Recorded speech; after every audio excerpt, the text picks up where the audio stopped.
Assalamu alaikum wa rahmatullahi wa barakatuh.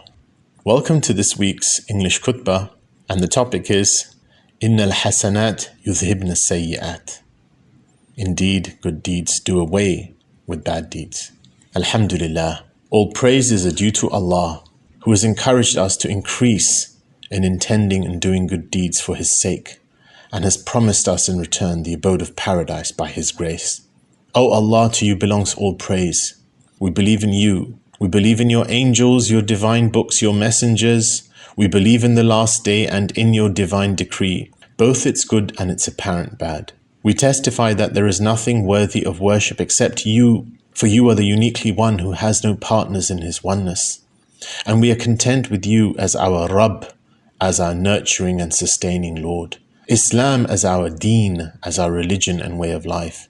And our Sayyidina Muhammad sallallahu alaihi wasallam as our prophet and messenger. O Allah, send your peace and blessings upon Sayyidina Muhammad sallallahu alaihi wasallam and upon his family, his companions, and whomsoever follows him in guidance until the last day. Amma ba'd, to continue. I advise you, O slaves of Allah, and myself with the taqwa of Allah. For verily Allah says, قُلْ يَا عِبَادِ الَّذِينَ آمَنُوا اتَّقُوا رَبَّكُمْ لِلَّذِينَ أَحْسَنُوا فِي هَذِهِ الدُّنْيَا حَسَنَةٌ. Say, O my servants who have believed, have taqwa of Allah. For those who do good in this world is good. Ayyuhal mu'minun, O believers. A companion who had once fallen into a type of sin came to the Prophet sallallahu alaihi wasallam. And after he mentioned the particular sin he had done, the revelation came down. And in that Allah subhanahu wa ta'ala said, and establish prayer at the two ends of the day and at the approach of the night. And then Allah said, Innal hasanat yudhibna sayyi'at, dhalika dhikra lidhakirin. Indeed, good deeds do away with bad deeds. And this is a reminder for those who take heed of the remembrance. Another companion asked, Ya Nabi Allah, hada lahu khasa? O Prophet of Allah, is this revelation specifically for him? And the Prophet sallallahu alaihi wasallam replied by saying, Bal linnasi kaffa, rather it is for all of the people. Brothers and sisters, how great is the mercy of Allah?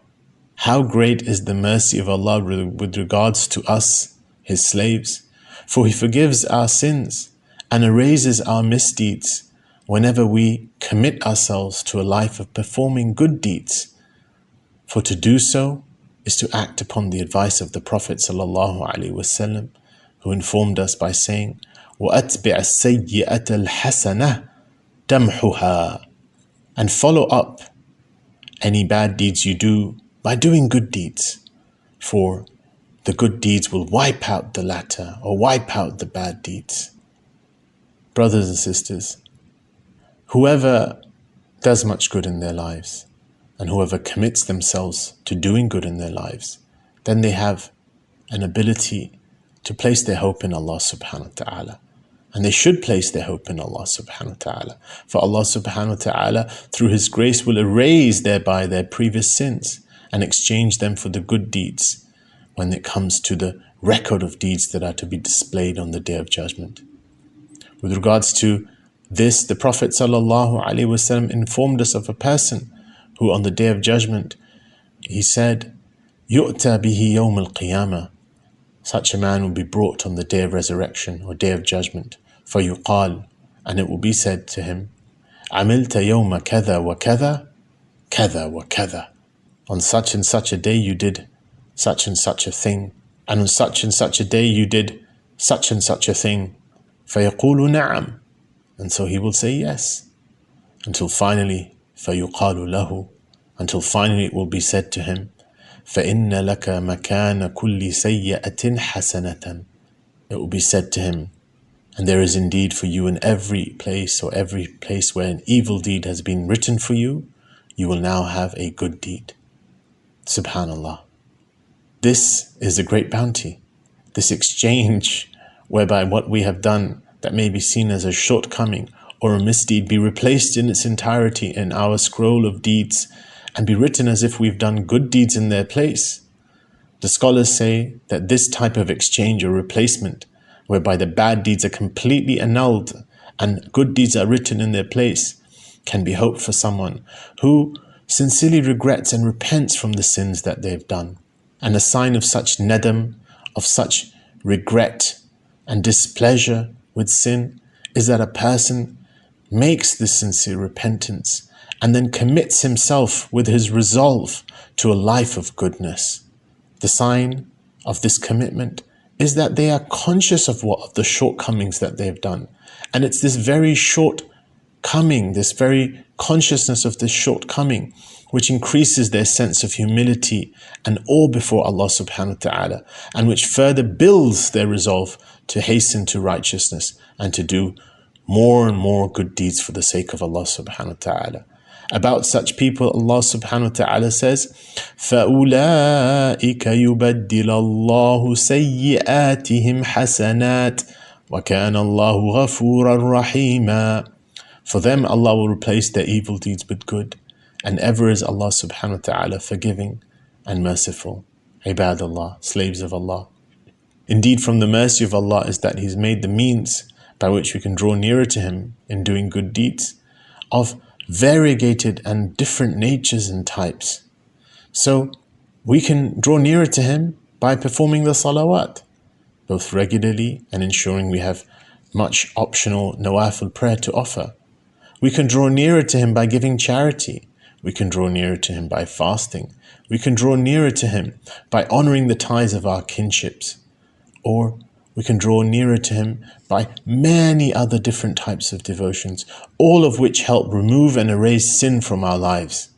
Amongst the greatest of these good deeds we can do is that of performing dhikr or remembrance of Allah, and of attending such gatherings of dhikr, which includes any gatherings we may attend for the sake of seeking true knowledge that draws us nearer to Allah subhanahu wa ta'ala, which even includes the act of, for example, listening to the Jumma Khutba for the sake of Allah subhanahu wa ta'ala. In this regards, the Prophet sallallahu alaihi wasallam said, مَا مِنْ قَوْمٍ اجْتَمَعُوا يَذْكُرُونَ اللَّهَ لَا يُرِيدُونَ بِذَلِكَ إِلَّا وَجْهَهُ إِلَّا نَادَاهُمْ مُنَادٍ مِنَ السَّمَاءِ أَنْ قُومُوا مَغْفُورًا لَكُمْ قَدْ بُدِّلَتْ سَيِّئَاتِكُمْ حَسَنَاتٍ. The Prophet ﷺ said, no group of people assemble sincerely for the dhikr of Allah, not seeking anything besides His countenance, except that a caller calls out to them from the heavens, rise, for you are forgiven, as your previous sins have been replaced by good deeds. Indeed, from the bounty of using our time in doing good deeds and ensuring we make the most of our lives in doing such good, is making sure that whenever blessed occasions come, that we invest our time in doing good deeds therein. So here we are. We're in the month of Sha'ban, which is a month in which the subtle breezes of Allah subhanahu wa ta'ala's divine grace comes upon us, wherein which we have a chance to do good and have our goodness multiplied manyfold. For this is a month in which we are told that our deeds are raised up for the entire year. And hence the Prophet ﷺ used to increase in this month with much fasting, as it is amongst the greatest of good deeds we can do, through which we can erase our sins in this month, especially as a preparation for the month of fasting that comes after it. The companion Usama ibn Zayd, may Allah be pleased with both the father and the son, narrates that he once said to the Prophet ﷺ, O Messenger of Allah, I do not see you fasting any month as much as you fast in Sha'ban. And he ﷺ responded by saying, ذَلِكَ شهر يغفل الناس عنه بين رجب ورمضان وهو شهر ترفع فيه الأعمال إلى رب العالمين فأحب أن يرفع عملي وأنا صائم. That is a month to which people do not pay much attention between Rajab and Ramadan. It is a month in which the deeds are raised up to the Lord of all the worlds, and I like that my deeds be raised up and I am in a state of fasting. Brothers and sisters, amongst the greatest of good deeds we can do, alongside all of the deeds we've mentioned before, is ensuring our hearts are pure and we have salamat al-sadr. We have hearts that are free from grudges and rancor and bitterness towards the rest of creation or any one of the creation of Allah subhanahu wa ta'ala. This entails that we should be able to forgive others for what we perceive their transgressions to be towards us, and that we are able to let go of any sense of bitterness that may still be in our hearts.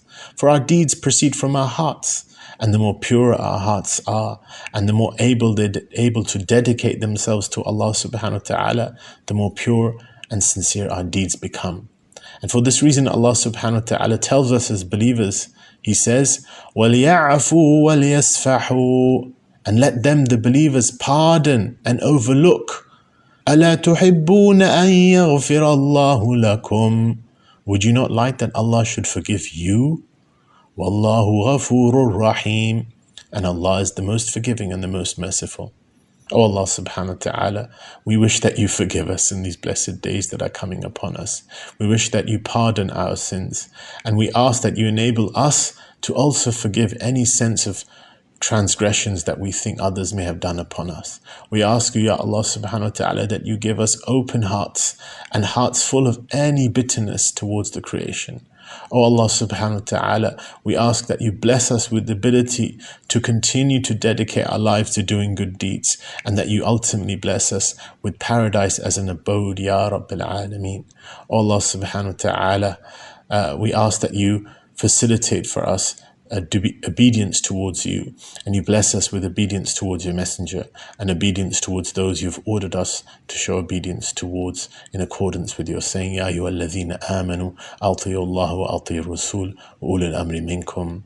I say this and I seek forgiveness for myself and for you, so seek His forgiveness, for indeed He is the most forgiving and the most merciful. And with this comes to an end this week's khutbah. Assalamu alaikum wa rahmatullahi wa barakatuh.